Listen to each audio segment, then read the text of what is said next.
My name is Lauren Blue, and this is my resurrection story.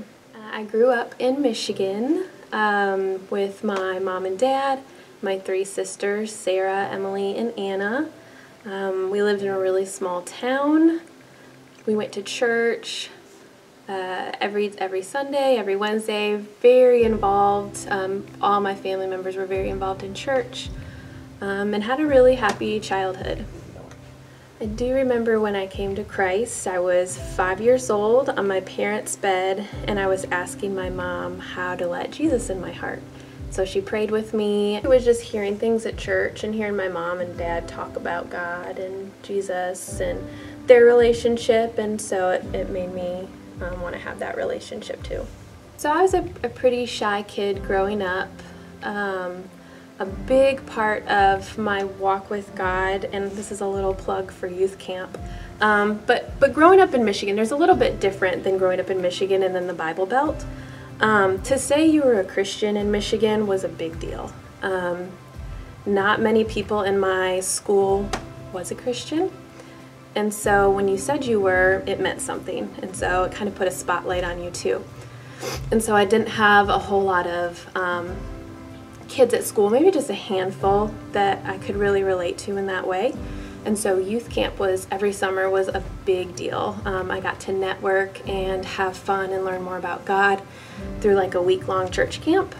And that kind of kept me going through the school year too, knowing that I had that other group of believers kind of going alongside me in a similar situation. And then my senior year of high school, my dad got transferred down here for his job, and so we moved the summer before I was to be a senior in high school. And I remember we moved in July, in the middle of July, and it was humid and in the 90s, and I thought I had just moved to the Amazon.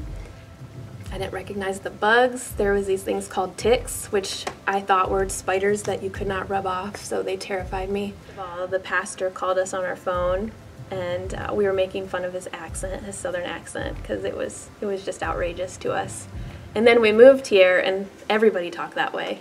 And one of the biggest shocks to me moving down here into the Bible Belt that was different was that everybody said that they were a Christian. Like going to school, everybody was. So that was really different for me, even though you could see the lifestyle differences. I wasn't mad about having to move my senior year. Of course I missed my friends, but it was more, I was excited. It was kind of an adventure, and I had my family with me, so everything was okay. But I feel like I was dealing with some self-confidence issues, and I didn't really realize it back in Michigan, because I had my group of friends. That's where I grew up. It was all normal to me. But moving here and moving to a completely different area where you don't know anybody, it's almost like a little bit of culture shock. I feel like those self-confidence or just kind of like looking inward and being really anxious about how you came across to certain people, especially when you're trying to make connections, really amplified with the move down here.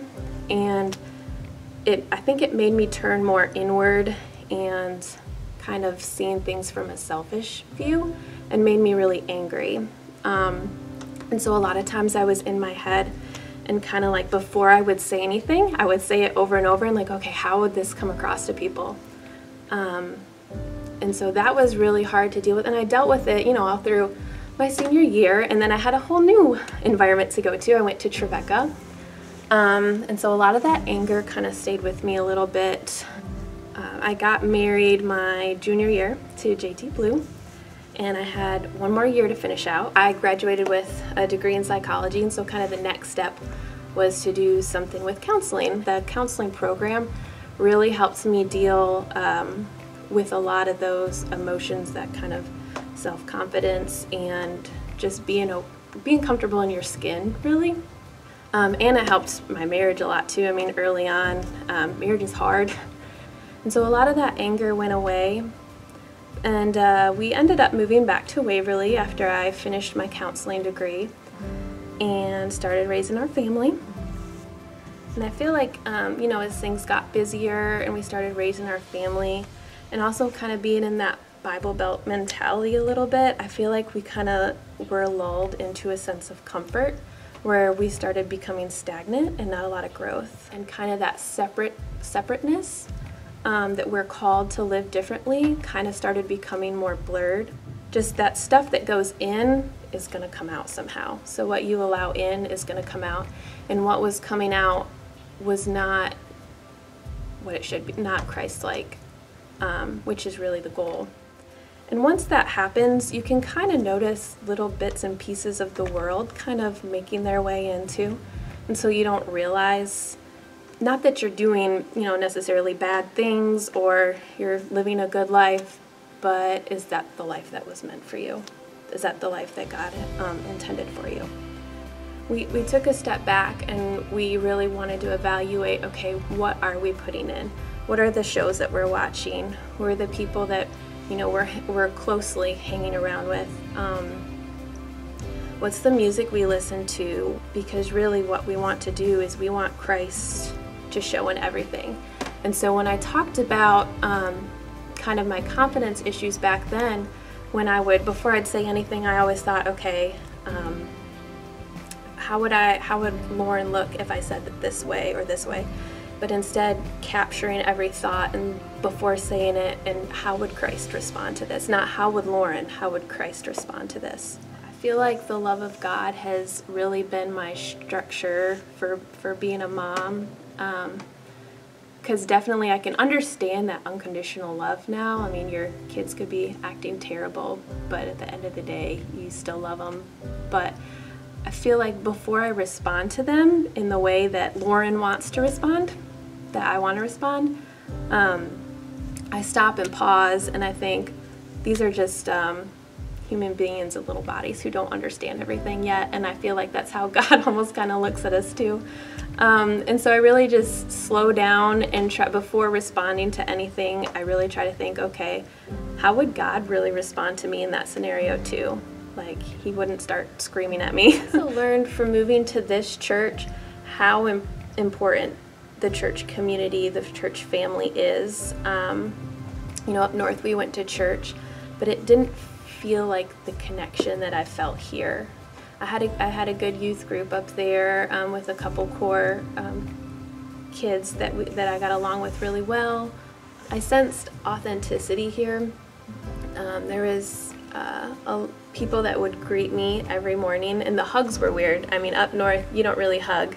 And so everybody hugging, that was something definitely to get used to. But yeah, everybody was so loving that we immediately felt accepted. Part of my decision to go to Trevecca was that I received a soccer scholarship to play for them. And so that has allowed me to be connected with, Becky Cochran and Adriana and Jason, and so I help with the soccer team down here, help coach.